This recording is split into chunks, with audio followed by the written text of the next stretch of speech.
ఆయనా రేపు డిసెంబర్ 5 అంట అఖండ తాండవం అంటున్నారు. ఏందన్నా బాలయ్య ఫ్యాన్స్ అసలు ఏంది పరిస్థితి ఎట్లా ఉండబోతుంది? అంటే ఫస్ట్ ఆఫ్ ఆల్ అంబులెన్స్ కి మిగిలిన వాటి కొన్ని ఎక్విప్మెంట్స్ అంటే ఇవి ఉంటాయి కదా, ఫైర్ ఇంజన్లు, వీటన్నిటికీ ఆర్డర్ పెట్టుకోండి బ్రో. థియేటర్ల ముందు పెట్టుకోండి, ఇవన్నీ ప్రీ బుకింగ్ చేసి థియేటర్ల ముందు పెట్టుకోండి. ఆ తర్వాత టికెట్లు బుక్ చేయండి. ఎందుకంటే అఖండ సినిమా తోటి థియేటర్లు కాల్చబోతున్నాము, మనసులు గుండెలు పేల్చబోతున్నాము. అదైతే పక్క. ఏం అంత సెంటిమెంట్ ఉందా? సెంటిమెంట్ కాదయ్యా, ఆ కొట్టుడికి ఆ నరుకుడికి ఆ డైలాగులకి అక్కడికి నీ గుండె బ్లాస్ట్ అయిపోద్ది. దానికి తోడు ఈసారి బాలయ్య గారి పాత్రలు బోయపాటి గారి వాడు మన తమ్మన్న గారు. ఈ అమ్మ తమనన్నకి ఎందుకో మరి ఈ మీసాలు ఇంకా సరిపోవట్లేదు తిప్పడానికి. తమనన్న కోసం తిప్పడం ఈ మీసాలు కూడా సరిపోవట్లేదు, ఇంకా పెంచాలి. అట్లయితుంది. తమనన్న వేరే హీరోలకి ఎట్లా కొడుతారో తెలియదులే కానీ బాలయ్య బాబు గారు కొడుతుంటే బాబా దీని అమ్మ బీజియం ఆ సౌండ్ కే గుండె పేలిపోయాలనిపిస్తుందా అట్లా కొడుతుండు. ఏం డైలాగ్ నచ్చింది నీకు? అన్ని డైలాగులు 6 డైలాగులు వచ్చినాయి. ర్యామ్ ఒక్కొక్క డైలాగ్. రేపు మరి తడా పడా ఒక్క డైలాగ్ చెప్పు ఏదన్నా రేపు. Dialogue okay. కొండల్లో తొండల్ని కొట్టి దీని బతికే మీరెక్కడ, అదే కొండల్ని పుణ్యక్షేత్రాలుగా మార్చి పూజించే మేమెక్కడ, బోత్ ఆర్ నాట్ సేమ్. అది అన్ని భాషల్లో వచ్చింది కదా డైలాగ్. తగిలిద్ది అంటావా శత్రువులకు బాగా? అది తగిలిద్ది.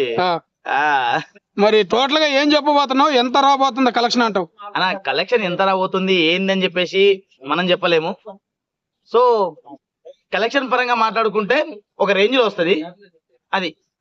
మరి హైదరాబాద్ లో ఇంకా టికెట్లు కూడా వదలలేదని బాధపడుతున్నారు చాలా మంది, నిజమేనంటావా? సౌండ్ కంట్రోల్ లో పెట్టుకో. ఏ సౌండ్ కు నవ్వుతానో, ఏ సౌండ్ కు నరుకుతానో నీ ఊహ కూడా అందదు. అందుకే టికెట్ ఏ టైం కుదులుతారో, ఏ టైం కి వదలరో నీ ఊహ కూడా అందదు. తమిళనాడు దాకా రెడీగా ఉండు. తమిళనాడు గవర్నమెంట్ కూడా వదలని భయపెడుతుంది. మరి దాని గురించి ఏమని చెబుతారు? భయానికి అదేంటో వాళ్ళు బెదిరింపులకి భయపడే బ్లడ్ కాదు అది. ఆ రోజు అలా నాయన కరుణానిధి కూడా ఇట్లాగే భయపెట్టాడు. సేమ్ మళ్ళీ ఇప్పుడు కూడా స్టాలిన్ బాలయ్యని భయపెడుతున్నాడు. ఏందంటావు పరిస్థితి? పిల్లలరా మీరంతా. అదే చెప్తా వాళ్ళకి. ఏం లేదు అక్కడ మా అంటే వాళ్ళు ఆపేస్తే ఏమైద్ది. మా అంటే బర్ర కథలో ఇంకోటి బలి అంటారు వాళ్ళు. అంతే అంటావు? అంతే. వాళ్ళకి ఏంటంటే ప్రాంతీయ భేదం ఎక్కువ. కొన్ని ఏదో ఏదైనా ఒక లిటిగేషన్ దొరికిద్దామని చూసుకునేటోళ్ళు వాళ్ళు. ఏ లిటిగేషన్ లేకుండా అందరినీ సమానంగా చూసేది మనము. Both are not same. Balayya fans కి మొత్తం పండగనంటావా? పండగ రేపు అనేది Kumbh Mela bro. First of all మీ అందరిలో చాలా తక్కువ మంది కుంభమేళకు వెళ్ళుంటారు. సో డిసెంబర్ 5న ప్రతి థియేటర్ లో కుంభమేళ ఖచ్చితంగా మస్ట్ అండ్ షుడ్ వెళ్ళండి బ్రో. చూడండి, ఈసారి కుంభమేళ మిస్ అవ్వకుండా అయితే నేను చెప్తాను. ఓకే, వాళ్ళ నైట్ షోలు ఉన్నాయా ఇక్కడ హైదరాబాద్ లో? లేవా? ఇంకా అనౌన్స్మెంట్ ఏం రాలేదన్న. ఒకవేళ సడన్ గా ఏమైనా పడితే మాత్రం చెప్పలేము. హైదరాబాద్ లో హడావిడి చాలా ఉధృతంగా తయారైంది. ఫ్యాన్స్ మాత్రం కొట్టుకొని సచ్చేలా అయిపోయారు. ఈ ఉధృతం ఏంటంటే టికెట్లు ఇంకా రిలీజ్ కాలేదు. ఒకటి హైదరాబాద్ లో టికెట్లే ఇంకా ఓపెన్ అవ్వలేదు. అది ఎందుకు మరి ఇలా ఫ్యాన్స్ ని బ్లాస్ట్ చేద్దామని చూస్తుర్రా అసలు, లేకుంటే మళ్ళీ టికెట్ కి ఇంకా పర్మిషన్ రాలేదా, టికెట్ల హైక్ల కోసం చేస్తున్నారా అర్థమైతలేదులే. కానీ దాటిగా వచ్చి ఒకటేసారిగా అదేది కలిమి కుదిపి కుమ్మేద్దామని చెప్పి చెప్తారు కదా, అట్లా కుమ్మేయడానికి అయితే సిద్ధమయ్యారు ముగ్గురు త్రిమూర్తులు.